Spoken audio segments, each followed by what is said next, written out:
Rising from the heart of Rome, a titan of stone and blood, the Colosseum is more than just an ancient ruin. It is a symbol of power, a battleground of legends, and a stage for some of the most brutal spectacles in human history. But behind its grand arches and weathered stones lies a history soaked in blood, power, and the relentless thirst for spectacle. This is the story of the Roman Colosseum, its rise, its brutal games, and its lasting legacy.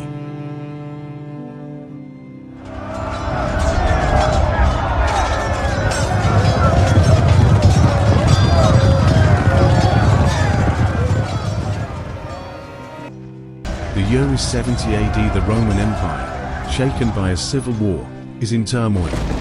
The Emperor, Vespasian, seeks to unite the people under his rule. His vision: a grand amphitheater, one that would become the greatest arena the world had ever seen. Built on the site of Nero's extravagant golden house, the Colosseum was a message to the people. Rome was not about the indulgence of a single ruler, but about the strength and entertainment of the masses.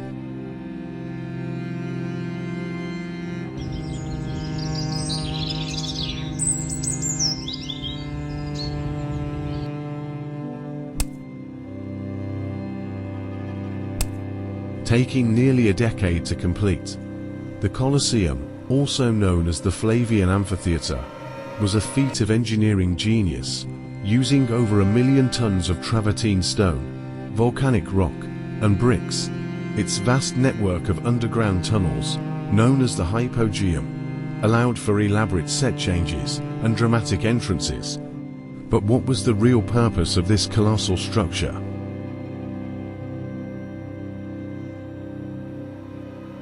The Colosseum wasn't just a building.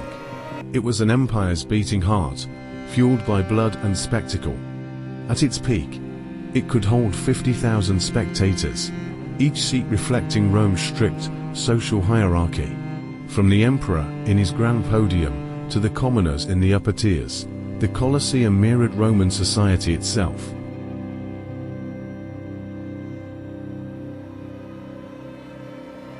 For 100 days, the grand opening celebrations hosted by Emperor Titus saw a relentless wave of death.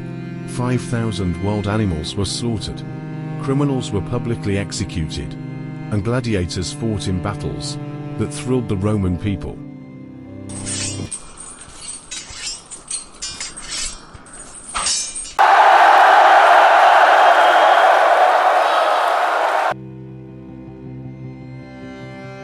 Gladiators were both revered and reviled. Many were enslaved prisoners of war, criminals, or debtors, trained in specialized schools to become warriors of the arena. Others were volunteers or free men who saw glory, riches, or simply a way to escape poverty. They fought with different weapons and styles, categorized into classes, like the heavily armored Murmillo or the agile Thracian. Some, like Priscus and Verus, became legends, immortalized by poets like Martial.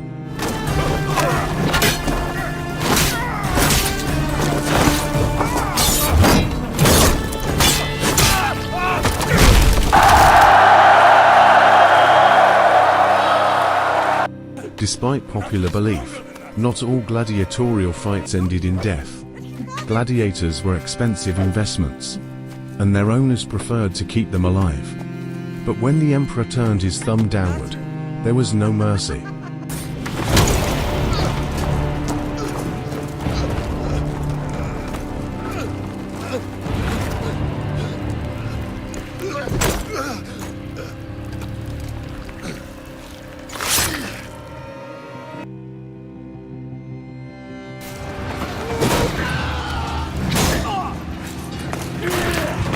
The Colosseum was more than just a gladiator's battleground.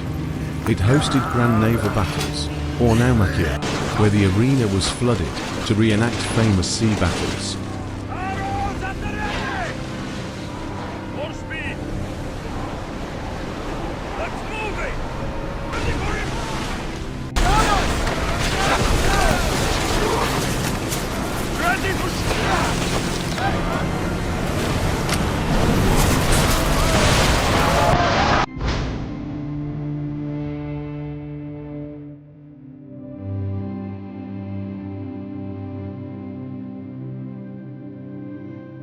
Exotic beasts, from African lions to Indian elephants, were brought in for wild hunts, demonstrating Rome's global dominance.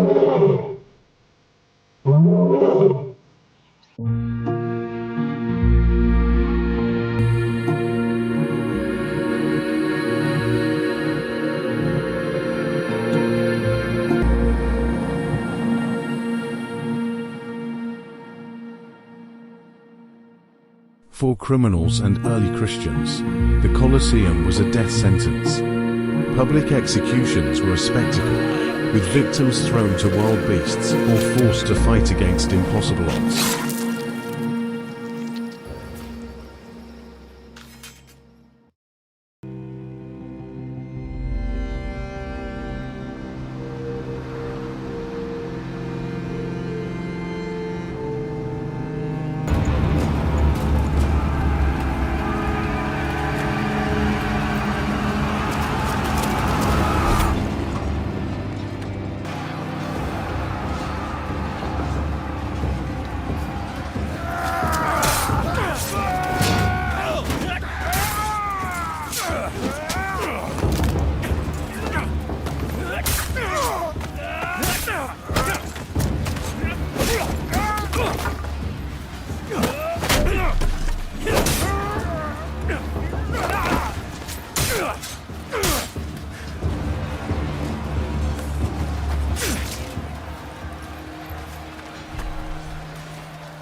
As the Roman Empire crumbled, so did the Colosseum. Earthquakes and neglect turned it into ruins, while stone thieves stripped it for other buildings.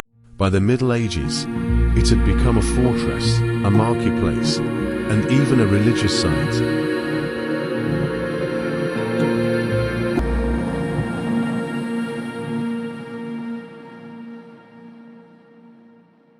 But despite the centuries, the Colosseum remains one of the most visited landmarks in the world, a symbol of Rome's grandeur, its darkness, and its eternal place in history.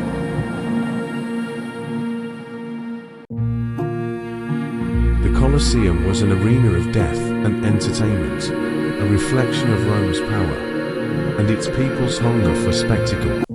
Today, its stones whisper stories of warriors, emperors, and the echoes of a civilization that shaped the world.